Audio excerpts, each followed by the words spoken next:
Hi everyone. ఈరోజు exam రాసినటువంటి EO అభ్యర్థులందరికీ కూడా కంగ్రాచులేషన్స్.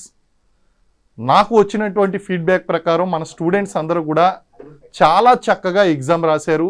ఈఓ పరీక్షలు ఎలా వచ్చింది, పేపర్ ఎలా వచ్చింది అంటే నిన్న ఏ విధంగా అయితే వచ్చిందో పేపరు ఈరోజు కూడా అదే విధంగా పేపర్ 1 ఏమో యావరేజ్గా వచ్చింది, పేపర్ 2 ఏమో చాలా ఈజీగా వచ్చిందండి.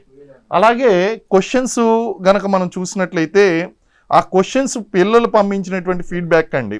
అంటే ఎగ్జామ్ రాసినటువంటి వాళ్ళ యొక్క ఫీడ్బ్యాక్ గనక చూసినట్లయితే వాళ్ళు సార్ బిట్టు చదవండి అని మీరు చెప్పినప్పుడు మాకు అర్థం కాలేదు.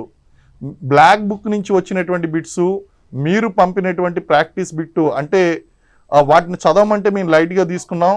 బట్ ఈరోజు ఎగ్జామ్ హాల్లో మీరు ఎలా క్వశ్చన్స్ వస్తాయని ఆలోచించి చెప్పారో అలాగే వచ్చాయి సార్ అని వాళ్ళు ఫీడ్బ్యాక్ ఇచ్చారండి. అలాగే మనకు వచ్చినటువంటి క్వశ్చన్స్ కనుక చూసినట్లయితే మీకు లాస్ట్లో హెల్త్, హైజీన్ అండ్ శానిటేషన్ మీద స్పెషల్ రిపిటేషన్ చేశాను. ఈ టాపిక్ను 3 సార్లు రివైజ్ చేసామండి. అలాగే సోషియాలజీ నుంచి కులం మీద వచ్చినాయి క్వశ్చన్స్, కుటుంబం మీద వచ్చినాయి. అలాగే మనం సోషల్ వర్క్లో కమ్యూనికేషన్ మోడల్స్ గురించి మాట్లాడుకున్నాం, కమ్యూనికేషన్ మోడల్స్ గురించి వచ్చాయి క్వశ్చన్స్. అలాగే మనకి వలసల గురించి మాట్లాడామండి, సోషల్ ఇష్యూస్లో వలసల గురించి మాట్లాడాము. ఆబ్వియస్లీ స్కీమ్స్ గురించి నార్మల్గా రొటీన్గా వచ్చేటువంటి క్వశ్చన్స్ అయితే అన్నీ కూడా వచ్చాయండి. ప్రశ్నపత్రం కనుక చూసుకున్నట్లయితే నిన్న ఏ విధంగా అయితే మనకి పేపర్ ఉందో అదే స్టాండర్డ్లో సెకండ్ డే కూడా ఇక మనకు క్వశ్చన్ పేపర్ వచ్చింది. డిఫికల్ట్గా ఉండుంటే కనుక నార్మలైజేషన్ ప్రాబ్లం వచ్చేది, కానీ ఇప్పుడు 2 పేపర్ల యొక్క స్టాండర్డ్ కూడా చాలా ఈక్వల్గా ఉందండి. అది ఈక్వల్గా ఉండడం వలన నార్మలైజేషన్ అనేటువంటి ప్రాబ్లం రాదు.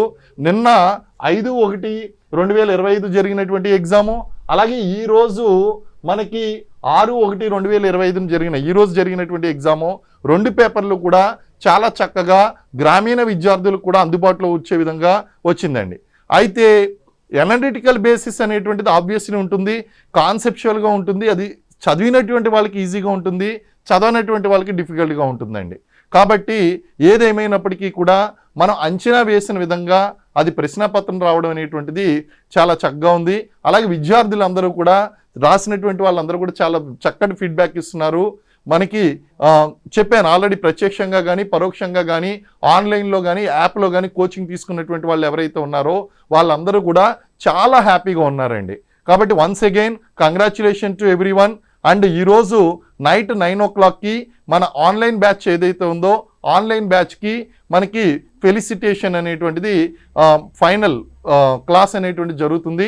9 o'clockకి మీరందరూ కూడా మన స్టూడెంట్స్ ఎవరైతే ఉన్నారో వాళ్ళందరూ కనెక్ట్ అవ్వండి. Okay, thank you very much and జై హింద్.